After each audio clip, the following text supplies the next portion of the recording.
It's like a free time thing that I do. Some people, like, watching TV or something like that, I don't consider it homework. It's not work to me to go home and work on 3D modeling or animating or something like that, because that's something I enjoy. I always would aspire to be a ballerina. I had pink tutus for Halloween, and I just loved everything about it. I figured that I've been playing the piano since, I was like 4, and this is my life. This is like what I've been doing for my whole life, and I don't want to just stop. Here at Dreyfoos, we're all privileged. We get to work on our art every day, so we're getting pretty good at it. So I definitely don't want to drop the field. So when I go to college, I want to use my art in my career, because wouldn't it be awesome to have a job where I do it every day? In order to want to become something or to become a person in this business, you have to dedicate every moment, every second, you have. It's a dedication to your craft.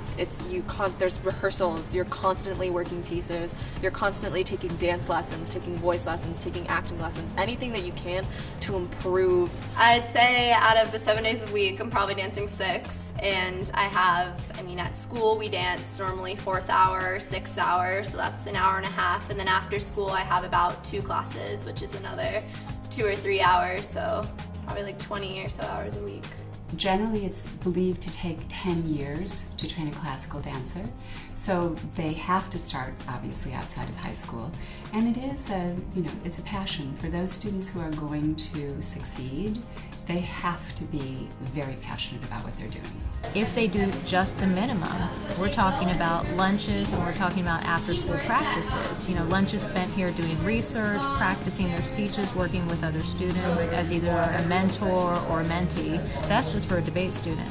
If we're talking about, another student in the department, for example, a newspaper student, one who's on the staff of the Muse, they have at least 2 meetings during lunch a week, and then they have devoted afternoon, after school times where they have to work together, stay as a staff, and get their issues out. It extends far beyond our school and our class hours, because there's always a story and there's always something that needs to be reported, so you can't limit yourself to the hour and 40 minutes you get. If I have Mondays, I'm going to be here till 7 o'clock, and I have an English assignment due on Wednesday, I have to do it on Tuesday. But if I have to be here on Tuesday and I have an English assignment due Wednesday, I'm going to take Monday and do my English assignment. So it's a lot of time management. You have to try to figure out what you're going to do and how you do it. So it involves not wasting a single second of your life. When you're in the theater department, they expect you to give 100% of your energy, 100% of your time to every rehearsal, to every moment that you spend in the theater department. That's really, really hard when you have the academic teachers that also demand the exact same thing, especially when you're taking multiple AP classes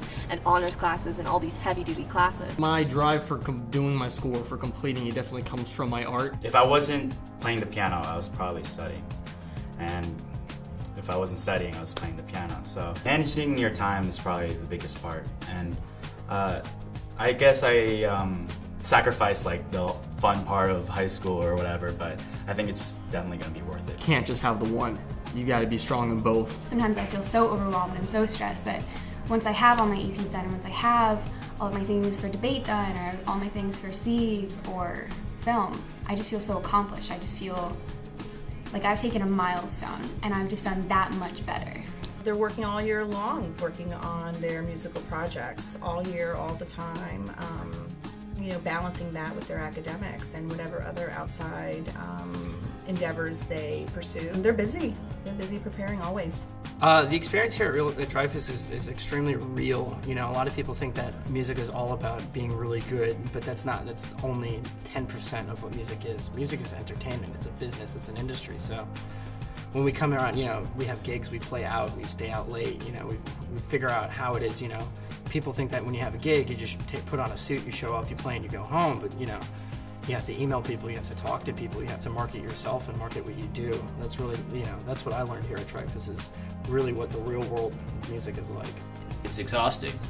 My summer piece I worked on for an entire month, and some days I would work for quite literally 13 hours. There are some pieces that I will actually make for the intention of selling as commercial pieces, because I'll have an idea in my head and I'll think, oh, somebody might want this in their living room. There's a lot going on here, and you have to understand things in a different level than you would in another school. So I remember grading my first batch of drawings thinking, these are all A's. How do you discern? They have to learn how to present themselves, both themselves actually and within their work. So when their work is out there without them standing next to it. It is saying what they want it to say.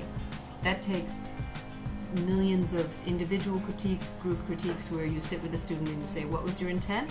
How is it working?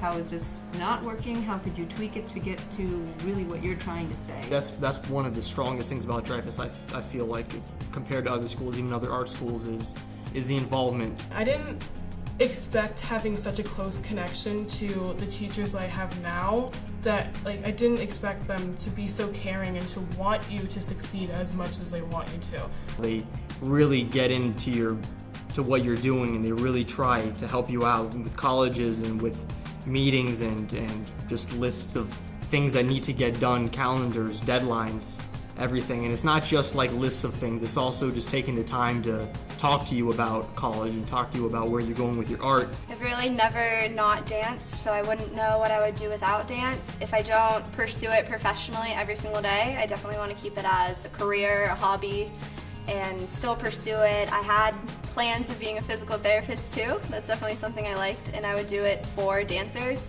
So I'd always just keep dance with me. We tell the kids very honestly, it's a hard business. It's a very difficult business. It's a challenge. And you have to be willing to sort of eat, sleep, live, breathe it 24 hours a day, 7 days a week. We talk about arts integration all the time. We're constantly using the things that you learn in English, the things that you learn in math. I just did a music theory lesson today that incorporated the math side of subdividing measures and beats of music. Science and math in the shop, all of that stuff comes into play. So really what they're working on here are life skills that will take them out into the real world. Because of Dreyfoos, I know what I want. I know more about myself. Thinking about what I wanted to do, I just didn't want to be the normal at a desk, dreading for work to be over. I wanted my work to be part of my life and something, when I go to do it, it's not work, because I want to do it and it's fun. I want to be a part of something, and I feel like music is that door that can open that up. Sure, people are looking left and right, trying to figure out, where they fall in the mix, but by senior year, I think it's just a big celebration of each student's individuality, which is one of the most healthy environments ever. We really look at the student as a whole person, and how can we help them move out into the world in a successful way.